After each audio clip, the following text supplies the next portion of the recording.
Student, welcome to education tutorial channel. यहाँ पे देखिए हम आपके लिए लेकर आए हैं सामान्य हिंदी, जो कि हमारा किसका है, ये हमारा है क्लास 12 का। यहाँ पे आपको हम पढ़ाएंगे पद्यांश, जो कि हमारा फर्स्ट चैप्टर से लेकर जो भी आपके चैप्टर हैं लास्ट चैप्टर है, यहाँ तक हम आपको पढ़ाने वाले हैं और ये हम पूरी व्याख्या के साथ आपको यहाँ पे बताएंगे। तो आइए स्टार्ट करते हैं। पहला चैप्टर हमारा है, पहला यहाँ पे देखिए, पहला हमारा है पवन ईटिका। यहाँ पे द्वितिका में लिखा है ईटिका। तो आइए हम सीधे स्टार्ट करते हैं। पहला देखिए हमारा यहाँ पे वाक्य क्या बोल रहा है। बैठी खिन्ना यह दिवस में गेह में थी अकेली, आके आंसू युग दिगल में धीर धरा को भिगोती, आई धीरे इस सदन में पुष्प संदगत को ले, प्रातः काली सुपवन इसी कार वातायनों से। आगे का इसी प्रकार देखिए, तो संतापों को विपुल बढ़ाता देख के दुखिता को, धीरे बोली सह दुख उसके श्रीमती राधिका यूं, प्यारी प्रातः पवन इतना क्यों है मुझे सताती, क्या तू भी है कलुषित हुई काल की क्रूरता से। कि देखिए ये जो हमारा यहाँ पे दिया गया है पद्यांश, ये बहुत इम्पॉर्टेंट है। आप सोचेंगे कि इम्पॉर्टेंट क्यों है, क्योंकि यहाँ पे देखिए ये तो लिखा भी है कि इम्पॉर्टेंट है, प्लस यहाँ पे आपको सन भी दिया गया है कि किस किस सन में क्वेश्चन पूछा गया है। यहाँ पे 2016, 14, 8, 6, 5 जो भी यहाँ पे सन दिए गए हैं, उन सभी में ये क्वेश्चन पूछा जा चुका है।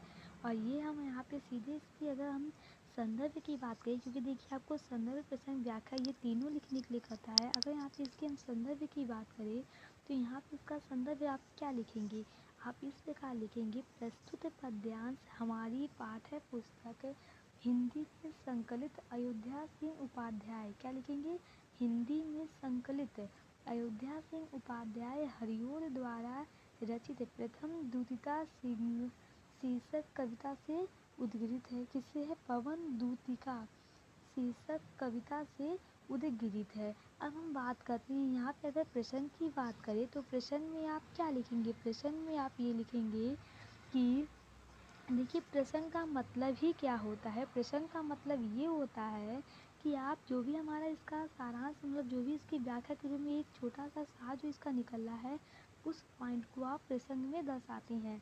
टीचर क्या होता है, सबसे अगर आप टीचर अगर देखा जाए तो प्रसंदर्भ और प्रसंग ही आपके देखती हैं, व्याख्या उतना नहीं चेक करती हैं। वो संदर्भ प्रसंग पे ही आपको नंबर दे देती हैं। जितना अच्छा आपका संदर्भ प्रसंग रहेगा उसी मार्क्स पे आपका नंबर यहाँ पे डिसाइड करेंगे कि इतना आपको मिलना चाहिए। तो आइए अब हम देखा जाए तो आपको सबसे अच्छा प्रसंग और संदर्भ ही लिखना चाहिए। तो यहाँ पे अगर हम इसका प्रसंग देखिए तो इसका प्रसंग ये होगा, प्रस्तुत पद्यांश में राधा द्वारा प्रातःकालीन पवन को फटकार लगाने का वर्णन किया गया है। मतलब जो पवन है उनको क्या किया जा रहा है, राधा के द्वारा फटकार लगाया गया है। राधा को लगता है कि प्रातः की सुगंधित वायु उसके दुख को और अधिक बढ़ा रही है। ये यहाँ पे इसका प्रसंग है। अब हम बात करते हैं इसकी व्याख्या पे। तो व्याख्या में अगर देखिए तो क्या बोला है, पहला वाक्य यहाँ पे देखिए क्या बोला गया है, बैठी खिन्ना यह दिवस वे, गेह में थी अकेली। अब तो यहाँ पे अगर उसका मतलब देखिए तो खिन्ना का मतलब यहाँ पे आप क्या समझ रहे हैं, खिन्ना का मतलब होता है अप्रसन्न। क्या होता है यहाँ पे, अप्रसन्न ये होता है खिन्ना का मतलब। और यहाँ पे आगे इसी प्रकार देखिए तो यह का मतलब क्या होता है, यह का मतलब यहाँ पे होता है एक। यह का मतलब क्या होता है, यहाँ पे एक होता है। तो यहाँ पे अगर पहला लाइन की अगर हम व्याख्या देखिए, बैठी खिन्ना यह दिवस भी गेह में थी अकेली। कवि कहता है कि एक दिन, यहाँ पे देखिए एक दिन, एक दिवस मतलब एक दिन जब राधा उदास होकर, कैसे होगी राधा, उदास होकर खिन्न मन के साथ घर में अकेली बैठी थी। यहाँ पे देखिए अकेली वर्ड है ना, ये मतलब घर में। तो एक दिन जब राधा उदास होकर घर में अकेली बैठी हुई थी, आगे का इसी प्रकार देखिए, आगे यहाँ पे क्या है, आगे आंसू युद्ध जुगल में धरा को भीगे थे।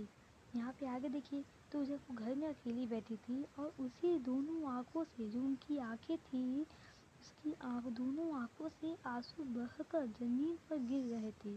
देखिए यहाँ पे, उनके आंसू द्यूत दिगल में थे धरा को भिगोते। जो उनके आंसू थे वो आके उससे नीचे गिर रहे थे, जिससे जो धरती है वो क्या है, वो भीग रही थी, वो पूरी तरीके से भीग रही थी। अगर यहाँ से देखा जाए तो जो हमारा यहाँ से अगर जो इसकी व्याख्या यहाँ निकल रही है दूसरे लाइन पर, कि कवि कहता है कि एक दिन जब राधा उदास होकर खिन्न मन के साथ घर में अकेली बैठी थी और उसकी दोनों आँखों से, और जो उनकी आँखों थी दोनों आँखों से आंसू बहकर जमीन पर गिर रहे थे। कहाँ पे गिर रहे थे? देखिए पे घर पर भीगो लिखा है ना, तो इसका मतलब वो दोनों आँखों से उनकी आंसू जमीन पर गिर रहे थे।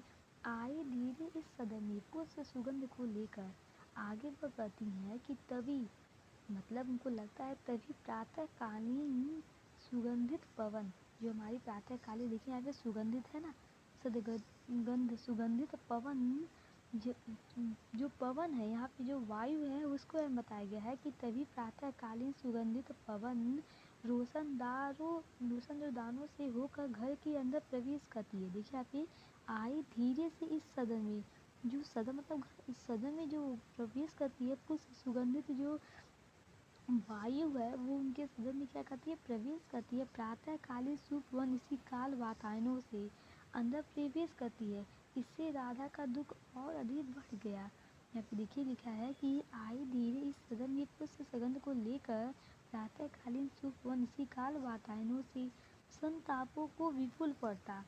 अब आप सोचेंगे कि संताप क्या होता है। सबसे पहले आपको जानना जरूरी होता है इसका अर्थ, मीनिंग जो निकलता है वो, क्योंकि अगर देखिए अगर आप इंग्लिश ही पढ़ते हैं, अगर आपको इंग्लिश मीनिंग नहीं समझ में आता तो आप पहले हिंदी में उसका मीनिंग जानते हैं। वैसे यहाँ पे है, यहाँ पे आपको अगर संताप वर्ड लिखा गया है, इसका अगर आपको हिंदी में नहीं पता है तो आप क्या जानेंगे। तो यहाँ पे जो संताप होता है इसका अर्थ होता है दुख। क्या होता है इसका अर्थ? दुख होता है यहाँ पे। सॉरी, इसी प्रकार बात करें कि बोला है संतापों को विपुल पड़ता देख। अब आप सोचेंगे विपुल का अर्थ क्या होता है, तो विपुल का अर्थ होता है अधिक है, पड़ता देख के दुखता को। और यहाँ पे देखिए कहते हैं कि वह दुखी होकर पवन को फटकार लगाते हुए, तो क्या होती है देखिए यहाँ पे, धीरे बोले सर दुख से उसके श्रीमती राधिका यूँ, मतलब जो राधिका जी हैं वो क्या होती हैं, वो धीरे से पवन को, जो हवा है उसे फटकार लगाते हुए बोली कि हे प्रातः पवन, कहती हैं हे प्रातःकालीन पवन तुम मुझे इतना क्यों सता रही हो। वो कहती हैं उनसे कि हे प्रातःकालीन पवन तुम मुझे इतना क्यों सता रही हो, क्या तू भी समय की कठोरता से, अभी देखिए प्रातः पवन इतना मुझे क्यों सताती, बोला गया ना इस वर्ड में कि हे प्रातःकालीन पवन तुम मुझे इतना क्यों सता रही हो, क्या तू भी इस कलुषित, मतलब कहती हैं कि क्या तू भी समय की कठोरता से दूषित हो चुकी है। वहाँ पे देखिए कलुषित हो गई, इसका मतलब उन्होंने अर्थ लगाया है कि क्या तू भी समय की कठोरता से दूषित हो गई है, क्या तुझ पर भी समय की क्रूरता का प्रभाव पड़ गया है। कहने का अभिप्राय ये है, आप अगर देखा जाए कि दुखी राधा को सुगंधित पवन का झोंका और दुखी कर रहा है, जो सुगंधित पवन का झोंका है वो उन्हें और दुखी कर रहा है। इसे वह पवन की क्रूरता मान रही है, वो इसे क्या कर रही है, पवन की क्रूरता को समझ रही हैं और पवन से पूछ रही हैं कि आखिर यह क्रूर क्यों हो गई हो तू, मतलब उनसे पूछेंगे कि तुम आखिर क्रूर, मतलब गुस्से में क्यों हो गई हो। तो यहाँ पे इसका तात्पर्य ये निकलता है। अब हम आपसे इसमें ये पूछिए कि यहाँ पे जो हमारा अलंकार है वो क्या है, मतलब यहाँ पे जो अलंकार है कौन सा अलंकार यहाँ पे प्रयोग किया गया है। तो ये यहाँ पे कौन सा अलंकार है, अनुप्रास अलंकार तथा मानवीकरण अलंकार है। कौन का अनुप्रास है, यहाँ पे आप लिखेंगे अनुप्रास अलंकार और मानवीय करण अलंकार, ये यहाँ पे दो अलंकार हैं। और जो इनकी भाषा है, जिस भाषा में लिखी गई है वो कौन सी भाषा है, ये भाषा है हमारी खड़ी बोली, जो सब बोली आप सब बोलते हैं। ये कौन सी भाषा है, यहाँ पे खड़ी बोली है हमारी। और यहाँ पे अगर शैली देखा जाए तो शैली क्या है, प्रबंधन है। गुड़ कौन सा है, गुड़ हमारा क्या है, प्रसाद है। क्या है, गुड़ हमारा प्रसाद है। वो प्रसाद खाने वाला नहीं है जो आप सोच रहे होंगे, ये दूसरा प्रसाद है। इसी प्रकार अगर हम दूसरे पद्यांश की बात करें, ये हमारा देखिए यहाँ पे दूसरा पद्यांश लिए हैं, जो कि देखिए ये हमारा बहुत इम्पोर्टेंट है। और ये जो पद्यांश है ये 2020 में, किसने, 2020 में पूछा जा चुका है। तो आज सब इसे ध्यान से देखिएगा इसका अर्थ क्या निकलता है, क्योंकि देखिए ये हिंदी ही एक ऐसा सब्जेक्ट है जिसे हम रट नहीं सकते, इसे हम सिर्फ समझ सकते हैं, क्योंकि इतना सारा है आप कितना रटोगे। ये भी तो नहीं हो सकता कि आप रटते ही जाओ इतनी सारी, सब कंफ्यूज हो जाओगे। इसलिए आप इसे बस समझिए कि किस प्रकार हम इसके भावार्थ निकाल रहे हैं, इसकी व्याख्या कर रहे हैं। तो यहाँ पे अगर हम प्रसंग संदर्भ की बात करें तो आप जानते हैं कि संदर्भ जो हमारा ये पहले चैप्टर का ही है सारा, तो इसलिए इसके जो संदर्भ होंगे वो समान होंगे, क्योंकि यहाँ पे कुछ बदल नहीं रहा है। जो लेखक है कवि जो है यहाँ पे, सॉरी लेखक नहीं, कवि जो है वो हमारे वही रहने वाले हैं, चेंज यहाँ पे नहीं हो रहे हैं। तो यहाँ पे हम सीधे बात करते हैं प्रसंग की। यहाँ पे इसका प्रसंग क्या होगा, इसका प्रसंग ये होगा, प्रस्तुत पद्यांश में राधा के द्वारा पवन को दूतता मानकर कृष्ण के लिए संदेश भेजा जा रहा है। जो हमारी राधिका है, सॉरी जो राधिका है, इनके द्वारा किसको, पवन को, पवन से ये पवन के द्वारा ये क्या कर रही है, श्री कृष्ण के पास यहाँ पे संदेश भिजवा रही हैं। वे पवन के मार्ग में पड़ने वाली उष्मा सुषमा का वर्णन करते हुए उसे उससे प्रभावित नहीं होने के लिए कहती हैं। वो पवन से कहती हैं कि जो यहाँ पे अनेक प्रकार के फूल जो भी आपको दिखाई देंगे, उनसे वो कहती हैं कि वो तुम इससे प्रभावित ना हो, बस तुम्हें क्या करना है कि कृष्ण के पास मेरा ये संदेश भिजवाना है। तो यहाँ पे इस प्रसंग में बताया गया है। अब हम बात करते हैं व्याख्या से, जिससे आपको यहाँ पे और अच्छे से समझ में आने वाला है। अगर यहाँ पे हम इसकी व्याख्या की बात करें तो पहले आपको यहाँ पे जो वर्ड लिखे गए हैं, जो यहाँ पे दिया गया है, इसे आप जानिए क्या है। यहाँ पे मेरे प्यार नव जलज से कंच से नेत्र वाले, जाके आए न मधुबन से और न भेजा संदेश। यहाँ पे अगर हम देखें नौ मतलब क्या है, नौ मतलब आप जानते होंगे, नौ मतलब आते हैं यहाँ पे नया से है, किससे है, नया से। और जो जलद है इसका अर्थ क्या है, जलद का अर्थ यहाँ पे बादल से। आप जानते हैं कि बादल का पर्यायवाची जलद होता है। देखिए आपको यहाँ पे एक पर्यायवाची भी पता चल गया। और यहाँ पे देखा जाए जो कंज है, कंज का अर्थ होता है कमल। क्या होता है कंज का अर्थ, यहाँ पे कंज का अर्थ होता है कमल। तो यहाँ पे कुछ प्रकार के हम यहाँ पे आपको अर्थ बता दे रहे हैं, जिससे आपको और अच्छे से समझ में आने वाला है। तो यहाँ पे देखिए क्या लिखा है, मेरे प्यारे नौ जलद से कंच से नृत्य वाले, पवन से अपनी विरह व्यथा बताती हैं। जो हम आपको पहले ही बताए हैं कि जो हमारी जो राधिका है वो पवन से क्या करती हैं, अपनी दुख बताती हैं, अपने दुख को जो उनसे कहती हैं पवन से। तो राधा क्या कहती हैं कि नवीन बादल से शोभायमान एवं कमल समान सुंदर नृत्य वाली। यहाँ पे देखिए लिखा है ना, मेरे प्यारे नौ जलद से, नवीन मतलब नया, नए नवीन बादल से शोभायमान है, एवं कमल, कंज मतलब कमल, कमल समान सुंदर। देखिए नृत्य वाले मतलब आप उनके नृत्य नृत्य वाले, मेरे जाके नाए मधुबन से और न भेजा संदेश। अगर इसका आगे देखा जाए तो क्या निकलेगा कि मेरे प्रियतम कृष्ण ब्रज के इस वन में, क्या बोले हैं देखिए, मेरे प्रियतम कृष्ण ब्रज के इस वन को छोड़कर जाने के पश्चात फिर यहाँ नहीं आए, और न ही उन्होंने मेरे लिए कोई संदेश भेजा। मेरे प्यारे नौ जलद से कंच से नृत्य वाली, मेरी जो है पवन से अपनी विरह का बता बताते हुए कहती हैं कि नवीन बादल से शोभायान एवं कमल समान सुंदर नृत्यों वाले मेरे जो प्रियतम है कृष्ण, ब्रज के इस वन से जाते हुए उन्होंने न ही कोई संदेश भेजा और न ही वह लौट के आए। मतलब उन्होंने देखिए लिखा है ना, जाके ना मधुबन से और ना भेजा संदेश, न ही वहाँ से आए और न ही वो क्या किए कोई संदेशा भेजा। मैं रो रो के प्रिय विरह में, मैं रो रो के कहती हूँ उससे कि उसे क्या कहती है, उसने कहते कि उनसे बिछड़ कर मैं उनसे, जब श्री कृष्ण चले गए तो वो राधा क्या हो गई, राधा उनसे बिछड़ गए। तो वो कहती है कि उनसे बिछड़ कर मेरी दशा अत्यंत दयनीय हो गई है। देखिए मैं रो रो कर अपने विरह में बावली हो रही, मेरी जो दशा है वो क्या है, अत्यंत दयनीय हो गई है। मैं रोते रोते पागल हो गई है, बावली हो गई मतलब पागल हो गई है। कहती है कि मैं रोते रोते क्या हो गई हूँ, पागल हो रही हूँ, अतः तुम जाकर मेरे इन दुखों से उन्हें क्या कराओ, अवगत कराना। देखिए जो ही यहाँ पे देखिए, जाके मेरी दुख कथा, आपको यहाँ पे दिखाई दे रहा होगा, बोला गया कि जाके मेरी दुख कथा श्याम को तू सुना दे। कहती है उस हवा से, उस पवन से कहती है कि जो हमारा ये हमारा दुख है उसे जाके क्या करो तुम श्री कृष्ण को अवगत कराओ कि मैं कितनी दुखी हूँ। राधा पवन से रास्ते में आने वाली विभिन्न प्राकृति, आगे का देखा जाए तो यहाँ पे देखिए, जो ही मेरा भवन तज, तू अल्प आगे बढ़ेगी। कहने का तात्पर्य क्या है, जो हमारा भवन है, भवन हमारे छोड़कर तू जस्ट जस्ट तुरंत से तू क्या बोले कि आगे बढ़ेगी। देखिए तुम जाकर मेरे इन दुखों से उन्हें अवगत कराना। राधा पवन से रास्ते में आने वाले विभिन्न प्राकृतिक सौंदर्य के सचेत रहने के लिए कहते हुए कहती हैं कि मेरे घर से कुछ ही दूर, देखिए अभी क्या है, मेरे भवन मतलब मेरा घर, मेरे घर से तू जो ही थोड़ा आगे बढ़ेगी, क्या करेगी तू, मेरे घर को जो ही तू छोड़ के थोड़ा आगे बढ़ेगी तो तुम्हें वहाँ पे कुछ ही दूर जाने के बाद तुम्हें अत्यंत मनोहारी और सुख प्रदान करने वाली कुंजी मिलेंगी। यहाँ पे देखिए कुंजी शोभावान सुखद, कितनी कितनी मन जो कुंजी मिलेंगी तुम्हें, अत्यंत प्रभावित मतलब आकर्षित करने वाली कुंजी तुम्हें मिलेंगी वहाँ पे। जब तुम ही मेरे घर से, जब तुम मेरा घर से पार आगे बढ़ोगी तो वहाँ पे क्या होगी, इस प्रकार तुम्हें अत्यंत मनोहारी और सुख प्रदान करने वाली कुंजी मिलेंगी। वहाँ की शीतल छाया, और देखिए प्यारी छाया मृदु स्वर से मोह लेगी तुझे भी। वहाँ की जो शीतल छाया है एवं जल प्रवाह व पक्षियों की कलरव की मधुर ध्वनियाँ तुम्हें अपनी ओर क्या करेंगी, आकर्षित कर लेंगी। किंतु मेरे दुख को ध्यान में रखकर, देखिए तो मेरा दुख को लख वहाँ जाना विश्राम, मेरे दुखों का करना ध्यान में रखकर तुम वहाँ विश्राम न करने लगना, ये यहाँ पे बताया गया है।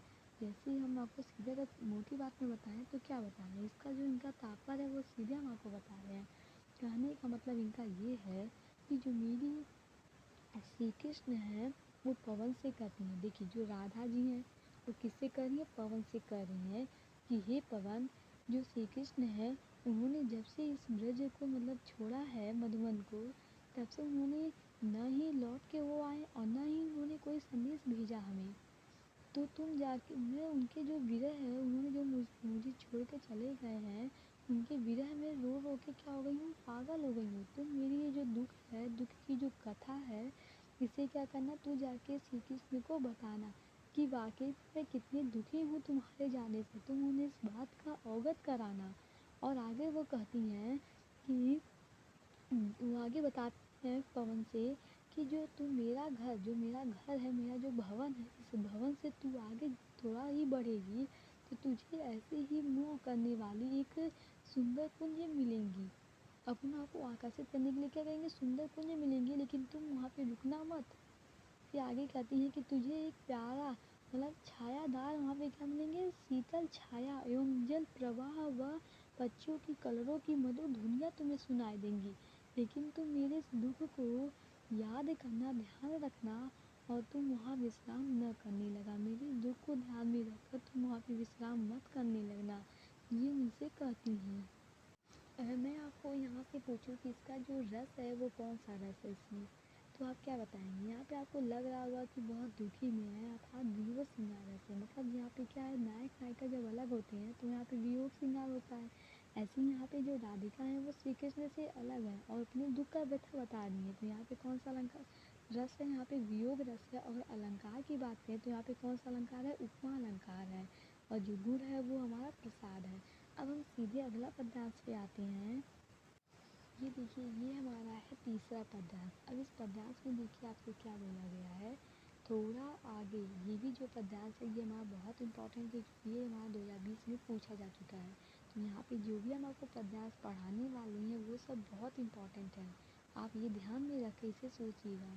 अब आगे अगर देखिए यहाँ पे क्या है कि थोड़ा आगे सरस रौका धाम सत्य वाला अच्छी अच्छी बहुधूम लवा, यहाँ पे देखिए लतावान सौंदर्यशाली वृंदा विपिन मन को मधुकारी मिलेगा।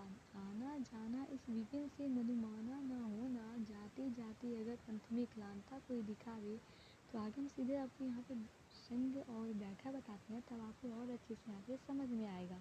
अगर हम इसके प्रसंग की बात करें, संदर्भ तो आप जानते ही सेम ही रहने वाला है। तो जो इसका प्रसंग वो क्या होगा, प्रसंग इसे ध्यानपूर्वक सुनिए। अगर आप लिखना चाहें तो लिख भी सकते हैं। प्रस्तुत पद्यांश में राधा मधुरा, जो मथुरा है, प्रस्तुत पद्यांश में राधा मथुरा जाने वाली पवन दूतिका, कौन सी पवन दूतिका को मार्ग में मिलने वाले मनोरम, क्या है, मार्ग में मिलने वाले मनोरम स्थलों व दृश्यों से अवगत कराती हैं। जो पवन है उसे क्या कहती हैं, मार्ग में मिलने वाले जितने भी आपको वहाँ पे दिखाई देंगे उनसे क्या कहती हैं, अवगत कराती हैं, उन्हें बताती हैं कि उनसे मोहित ना हो, मतलब उनसे जो मतलब उनसे क्या करो, मोहित ना हो, किंतु दुखियों के कष्ट दूर करने के लिए सीख देती हैं। और जो वहाँ पे दुखी लोग हैं उनके कष्ट को दूर करने के लिए उन्हें सीख देती हैं। आइए हम इसे व्याख्या के जरिए आपको बताती हैं कि उनके कहने का तात्पर्य क्या रहा है, यहाँ पे उनका मतलब क्या निकल रहा है। तो देखिए यहाँ पे क्या लिखा है, थोड़ा आगे सरस लौका, मतलब राधा मथुरा जा रही पवन दूतिका से कहती हैं कि यहाँ से तनिक, मतलब थोड़े से थोड़े दूर पे है ना, तो वहाँ पे कहते हैं यहाँ से तनिक आगे जाने पर, थोड़ा सा अगर तुम आगे जाओगे, देखिए यहाँ पे लिखा है थोड़ा आगे, तो यहाँ से तुम तनिक आगे जाने पर तुम्हें मथुरा आवाज वाला सैकड़ों पुष्पों स्थान मिलेगा। यहाँ पे देखिए क्या बोला है कि रो का धाम सख्त, मतलब सैकड़ों पुष्प वाला। यहाँ पे देखिए एक ही वर्ड भले आपको दिखाई दे रहा होगा, लेकिन इसके तीन यहाँ पे अलग तीन जो शब्द हैं वो निहित है। सैकड़ों पुष्प वाला, ये यहाँ पे तीन वर्ड निकलेगा। यहाँ पे अगर इसे ध्यान से देखिए तो यहाँ पे क्या है कि यहाँ से तनिक आगे जाने पर तुम्हें मधुर आवाज वाला सैकड़ों पुष्पों स्थान मिलेगा। वहाँ अच्छे अच्छे बहुत सुंदर सुंदर वृक्ष और लताएं हैं। देखिए अच्छे अच्छे बहुद्रुम लतावान सौंदर्यशाली, वहाँ पे क्या है, अच्छे अच्छे और बहुत सुंदर वृक्ष लताएं स्थित हैं। आगे बताती हैं वृंदाविपीन मन को मुग्धकारी मिलेगा, अत्यंत रमणीय स्थल वृंदावन। वृंदावन की वो मतलब सुंदरता, वहाँ की जो बनावट है उसके बारे में बताती है पवन से कि अत्यंत रमणीय स्थल वृंदावन, सैकड़ों पुष्पों वाले उस धाम में पक्षियों की मधुर ध्वनियाँ, देखिए यहाँ पे मधुर मिलेगा, आने जाने इस विपिन से मधुमान न होना। कहती है कि सैकड़ों धाम में पक्षियों की मधुर मधुर ध्वनियाँ, तरह तरह के सुंदर वृक्ष और लताएं तुम्हें अपनी ओर आकर्षित करेंगी। किंतु देखिए क्या कहती है इसे, किंतु आने जाने से क्रम में तुम उस वन से मोहित होकर वहाँ रुक मत जाना। कहती है तुम वहाँ पे क्या करना, ठहर मत जाना इन सभी से। आगे वो कहती है यहाँ पे देखिए, जाते जाते अगर पंथ में क्लांता कोई दिखाई, कहती है कि राधा पवन दूत से आगे कहती है कि मार्ग में कोई तुम्हें कैसे थका हारा, यहाँ पे देखिए क्लांता वर्ड है ना, इसका अर्थ क्या निकलेगा कि थका हारा व्यक्ति मिल जाए तो तुम उसके पास चले जाना। क्या करना, उसके पास तो यहाँ पे देखिए तो जाके सन्निकट है, सन्निकट मतलब पास में, क्रांतियों को निकाला हुआ, तुम उसके पास में चले जाना। फिर धीरे धीरे उसके शरीर को स्पर्श करके, स्पर्श मतलब होता है छूना, उसके शरीर का स्पर्श कर उसके दुख संताप को मिटा देना, उसके जो दुख है संताप होने को क्या करना, खत्म कर देना। आगे देखिए कहती है कि धीरे धीरे परस करके गात उत्पात खोना, सदगंधों से शरीर जन को हंसतों का, देखिए हंसतों सा बनाना। अगर इसका हम देखा जाए तो क्या होगा, साथ ही उनके चारों ओर अपने सुगंध बिखेर कर उस थके व्यक्ति को प्रफुल्लित कर देना। मतलब अगर कोई यहाँ पे आपको क्लांता दिख जाए तो आप, तुम जो हवा हो उसे पवन से कहती है कि तुम वहाँ पे क्या करोगी, तुम वहाँ पे जाकर उनके चारों तरफ क्या करोगी, सुगंध बिखेर दोगी, जिससे उसकी जो थकान है वो दूर हो जाए। तो यहाँ पे अगर हम सीधे अगर इसकी व्याख्या की बात करें तो यहाँ पे इसकी व्याख्या क्या निकलती है, व्याख्या का निचोड़ क्या होगा कि यहाँ पे क्या होगा, यहाँ पे तनिक कहती है कि राधिका पवन से कहती है कि यहाँ से तनिक आगे अगर तुम जाओगी, बढ़ोगी मथुरा में, मतलब मथुर, तो मधुर आवाज़ वाला सैकड़ों पुष्प स्थान मिलेगा जो तुम्हें क्या करेगा, अपनी तरफ आकर्षित करने की कोशिश करेगी। अच्छे अच्छे बहुत सुंदर सुंदर वृक्ष और लताएं होंगी, अत्यंत रमणीय स्थल वृंदावन, सैकड़ों पुष्पों वाले उस धाम में पक्षियों की मधुर ध्वनियाँ, तरह तरह के सुंदर वन वृक्ष और लताएं तुम्हें अपनी ओर क्या करेंगी, आकर्षित करेंगी। किंतु आने से कि क्रम में तुम उस वन को मोहित होकर वहाँ रुक मत जाना, और कहते हैं कि तुम आपकी ठहर मत जाना। आगे वो कहती हैं, देखिए यहाँ पे राधा पवन दूती से आगे कहती हैं कि मार्ग में तुम्हें अगर कोई थका हारा है, जैसे हमें सबकी सहायता करनी चाहिए, चाहे वो कोई भी हो, वृद्ध हो या नहीं, लेकिन उसकी सहायता करनी चाहिए।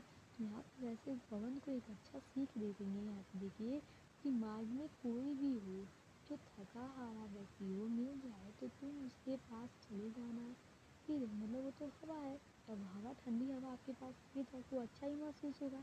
तो वैसे ही वो इससे कहती हैं कि तुम उसके पास क्या करना, चले जाना, फिर धीरे धीरे उसके शरीर को स्पर्श कर उसके दुख संताप को मिटा देना और साथ ही उसके चारों ओर अपनी सुगंध बिखेरकर उसके थके हुए व्यक्ति को प्रफुल्लित करना और अपने चारों ओर की क्या करना, सुगंध वहाँ पे बिखेर देना जिससे वो क्या करे, खुश हो जाए। अब हम बात करें, ये तो हमारी इसकी की व्याख्या थी। अगर हम बात करें कि अलंकार कौन सा है, तो यहाँ पे अनुप्रास अलंकार है और जो हमारा गुण है वो प्रसाद है। और भाषा हमारी क्या है, यहाँ की भाषा तो आप जानते ही हैं, खड़ी बोली है। और जो रस है वो हमारा वियोग रस, क्योंकि अभी दुख का ही बात चल रहा है। यहाँ पे आगे देखिए, ये हमारा चौथा है। चौथे में देखिए यहाँ पे क्या बोला है। सबसे पहले आपको हम प्रश्न बता देते हैं जिन्हें आप लिख लीजिए। राधा पवन को दीपिका बनाकर कृष्ण के पास भेजते हुए कहती है कि उसे मार्ग में मिले पथिकों का उपकार करते हुए जाने की प्रेरणा देती हैं और अपने दुख में से भी उन्हें उन लोगों को दुखों की चिंता करती हैं। तो आइए हम इसे सीधे इसकी व्याख्या पे ले चलते हैं। व्याख्या का देखा जाए तो यहाँ पे क्या होगा, लज्जाशील पतित महिला जो कहीं दिख जावे। यहाँ पे कहती है कि कृष्ण की विरह अग्नि में जलती हुई राधा पवन दीपिका को समझाती हुए कहती है कि हे पवन, क्या कहती है, हे पवन, यदि तुम्हें मार्ग में कोई लाजवंती स्त्री दिखाई दे, कैसे स्त्री, लाजवंती स्त्री दिखाई दे तो तुम उसके वस्त्रों को मत उड़ाना। मतलब कहती है कि अगर कोई लाजवंती स्त्री ऐसे आपको दिखाई दे रही है तो तुम इतना वेग से मत जाना उसके पास, क्योंकि उसकी जो वस्त्र हैं जो उन्होंने पहना वो अस्त व्यस्त हो जाए अर्थात इधर उधर उड़ जाए। तो ऐसा कहती है कि ऐसा मत करना तुम। यदि वह थोड़ी सी भी थकी होगी, कहती है कि अगर वो थोड़ी सी भी क्या है, थकी है, तो क्या करना, उसके पास है थोड़ी सी थकी हुई है तो लगे लगे तो उसे अपने गोद में लेकर उसकी थकान मिटा देना। अगर वो थोड़ी सी भी क्या, आपको क्या मान लेते कि थोड़ी सी वो थकी होगी, यहाँ पे देखिए थकी होगी, क्या होगी, थकी होगी, तो अपनी गोद में लेकर उसे क्या करना, थकान उसके मिटा देना। साथ ही उसके ओठों को कमल सदृश दिखने वाले उसके मुख की मलिनता को हल लेना। और देखिए यहाँ पे क्या कहती है, जो थोड़ी सी श्रमिक वह गोद ले शांति खोना। यहाँ पे इनको आता आपको समझ में आएगा। अब देखिए आगे कहती है कि ओठों की जो कमल मुख है, जो उसकी ओठ है, वह ओठ की जो कमल की मालाताएँ हैं वो क्या हुई है, वो मुरझा गई है, तो तुम क्या करना, उसे मिटा देना वहाँ पे उसके ओठों की। और आगे देखिए, कोई क्लांता कृषक लड़ना खेत में जो दिखाए। आगे वो कहती है कि राधा पवन से ये कहती है कि यदि तुम्हें मार्ग में खेत में काम करने वाली कोई थकी हुई स्त्री दिखे। देखिए यहाँ पे क्या लिखा है, क्रांता कृषक, थकी हुई कृषक स्त्री लंका खेत में जो दिखाई, जो आपको कोई थकी हुई स्त्री अगर तुम्हें दिखाई दे रही हो मतलब काम करते हुए, तो तुम क्या करोगी, तो तुम धीरे धीरे उसके पास पहुँच कर उसके स्पर्श से उसकी थकान मिटा देना। यहाँ पे देखिए क्या कहते हैं, धीरे धीरे स्पर्श उसकी क्लांतियों को मिटा, धीरे धीरे तुम उसके पास जाना और उसे स्पर्श करके उसके दुखों को यहाँ पे मिटा देना। आगे कहती है कि जाता कोई जरद, यदि कोई व्योम में हो तो लाज छाया द्वारा सुकृत करना तथा भूतनाओं को। और यहाँ पे क्या कहती है, आगे आपको दिखाई देगा, देखिए, साथ ही आकाश में बादल के दिखाई देने पर देखिए जाता कोई जरद, जरद हम आपको बताए हैं बादल का परिचय पहले ही आपको बता दिए कि जाता कोई जरद, अगर कोई बादल आपको दिखाई दे रहा है यदि हो, तो वो में उसे छाया द्वारा सुकृत करना तथा भूतानों से। आगे कहती हैं कि दिखाई देने पर उसके पास झाँक ला कर उसकी छाया के द्वारा उस थकी हुई स्त्री को शीतलता प्रदान करना, उसे आराम पहुंचाना। मतलब क्या कहती है, अगर कोई स्त्री है तो इसके ऊपर आपको बादल ला देना है जिससे वो क्या हो जाए, खुश हो जाए और उसको धूप ना लगे। तो यही यहाँ पे बताया गया, ये था इसकी व्याख्या है। अगर हम बात करें यहाँ पे जो रस है वो कौन सा है, तो रस तो सेम ही रहने वाला है, वियोग रस। और जो अलंकार है वो कौन सा है, अलंकार यहाँ पे रूपक अलंकार है। और गुण क्या है, प्रसाद। और भाषा हमारी क्या है, खड़ी बोली है। यहाँ पे देखिए हम आपको पहले ही बताया कि हम आपको यहाँ पे जो बताएंगे वो हमारा क्या होगा, ये हमारा सभी यहाँ पे इम्पोर्टेंट होने वाला है। इम्पोर्टेंट जो होगा उन्हीं को हम आपको यहाँ पे बताएंगे। तो जो हमारा छठवां है ये ज़्यादा इम्पोर्टेंट है पाँचवां से, तो इसलिए हम सीधे आपको यहाँ पे छठवां बता रहे हैं। पाँचवां बहुत आसान है, जिन्हें आप उसकी व्याख्या आराम से निकाल सकते हैं। देखिए यहाँ पे छठवें में क्या बोला है, छठवें में बोला गया है, सबसे पहले अगर हम इसकी प्रश्न की बात करें तो यहाँ पे प्रश्न क्या होगा, प्रश्न यहाँ पे देखा जाए तो प्रश्न यहाँ पे क्या होगा, प्रश्न होगा कि प्रस्तुत पद्यांश में पवन को दूत के रूप में मथुरा भेजने के क्रम में राधा उसे श्री कृष्ण की पहचान बताती हैं। मतलब यहाँ पे उन्हें श्री कृष्ण की पहचान बताते हैं कि ये पवन तुम उन्हें पहचानोगी कैसे। तो आइए हम सीधे आपको व्याख्या पे ले चलते हैं जो आपको यहाँ पे और अच्छी समझ में आने वाला है। देखिए यहाँ पे क्या बोला गया है, तू देखेगी जलद तन को या जा वहीं तक हो, होंगे लोन नयन उनके ज्योति उदय कारी।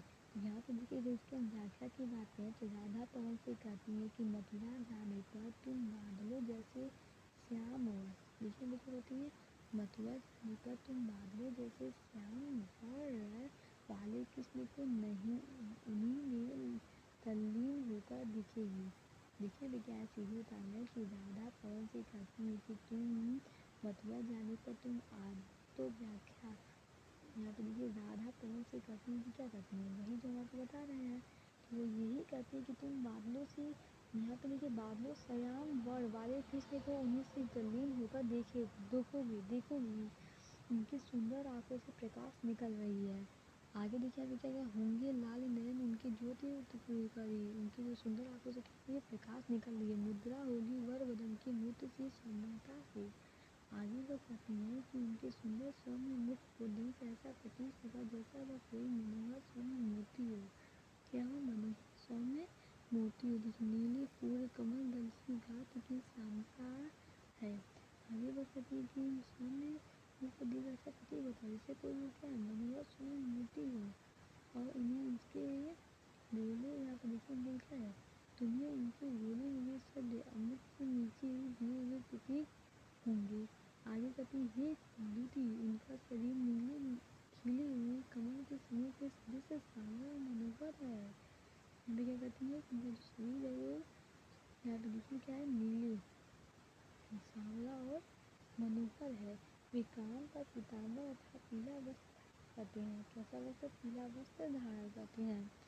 आगे में इसके बाद देखिए पीला प्राय वसंत कुछ में पहनते हैं। यहाँ पीला वस्त्र कहते हैं धारण करते हैं। छोटी काली कलक मुख की क्रांति देखिए अभी मुख की क्रांति को है बढ़ाती है। तो यहाँ पे अगर इसकी व्याख्या की बात करें तो यही हमारी व्याख्या अधिकतर उनके मुख की शोध और यहाँ पे देखिए उनके मुख की शोभा और बढ़ाती है। सुंदर वन अभी क्या है सुंदर इसको यहाँ पे दिया गया है। तो आप अगर सीधे निकालना चाहें तो इसका अर्थ यही निकलेगा कि उस हवा को बताती है कृष्ण के स्वरूप के बारे में। यहाँ पर हम इसकी बताएंगे कि रस क्या होगा तो यहाँ पे रस होगा वियोग। कौन सा होगा यहाँ पे वियोग रस होगा। और छंद जो होगा यहाँ पे मतकामिता छंद होगा। और जो भाषा है वो कैसे होगी खड़ी होगी। हम यहीं तक आपको इस वीडियो में बता रहे हैं जो हमारा छठवां है यहीं तक। सत्रहवें से हम आपको नेक्स्ट वीडियो में बताएंगे। इसके लिए आपको हमारे चैनल एजुकेशन चैनल पे आपको एजुकेशन ट्यूटोरियल पे विजिट करना होगा। वहाँ पर इससे आपको नोटिफिकेशन प्राप्त हो जाएंगे अगर आप लाइक करते हैं। तो आगे में इसके द्वारा डिस्कस करेंगे। Thank you watching my this video. अब आने वाले वीडियो में हम आपको 7 से 8 तक की पूरी जानकारी देंगे। आई होप आपको यहाँ पे जो भी बताएंगे वो समझ में आए होंगे।